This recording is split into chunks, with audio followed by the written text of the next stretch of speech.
Salut tout le monde, aujourd'hui je vous parle du texte d'une pièce de théâtre que j'ai lue. Oui, je sais, je vous parle de théâtre sur une chaîne de littérature, mais en même temps, la littérature et le théâtre ne sont pas si éloignés que ça. Et puis, ici c'est ma chaîne, alors je fais ce que je veux. Je suis le maître de cette réalité. Mangez toute la merde. Bon, alors, aujourd'hui on parle de la pièce de théâtre Scottstown, écrite et jouée par Fabien Cloutier. Cette pièce est un monologue durant lequel un personnage rustique surnommé le Chum à Chabot nous raconte des anecdotes de vie, des histoires divertissantes, toujours intéressantes, parfois sombres, parfois touchantes, parfois drôles avec des rebondissements bien amusants, mais toujours captivantes. Le Chum à Chabot est un personnage assez particulier. Déjà, il est attachant, malgré sa vulgarité et sa parure de dur tendant un peu vers le pas de classe typique.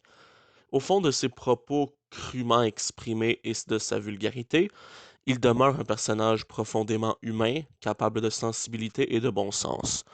Il arrive d'ailleurs au chum à Chabot de dire des vérités sociales, sauf que celles-ci sont enrobées dans un emballage grossier et vulgaire, plein de généralités maladroites, qui rend ces vérités plus difficiles à cerner, mais pas pour autant impossibles à comprendre. Suffit juste de faire la part des choses. Globalement, cette pièce se lit très bien, et elle se regarde très bien aussi, puisque oui, il vous est tout à fait possible de la regarder, même si elle n'est plus en représentation nulle part à ce jour, et ce, via un DVD regroupant les deux pièces de Fabien Cloutier, et en bonus, une entrevue très intéressante. Je vous conseille de vous procurer ce DVD, il en vaut le coup. Tout comme la version livre de Scottstown et les autres pièces de Fabien Cloutier, mais celles-ci seront le sujet de futures chroniques.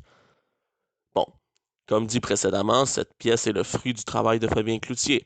Fabien Cloutier est un dramaturge que j'adore. Ses pièces sont toutes très bonnes. Ma préférée, c'est Pour réussir un poulet.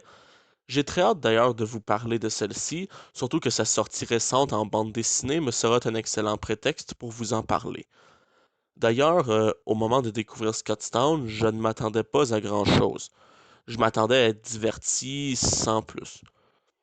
Attention, je ne pensais pas que ça allait être mauvais, au contraire.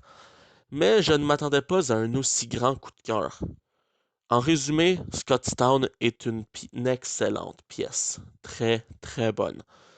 Et j'ai vraiment hâte de vous retrouver pour vous parler de sa suite directe intitulée Cranborn.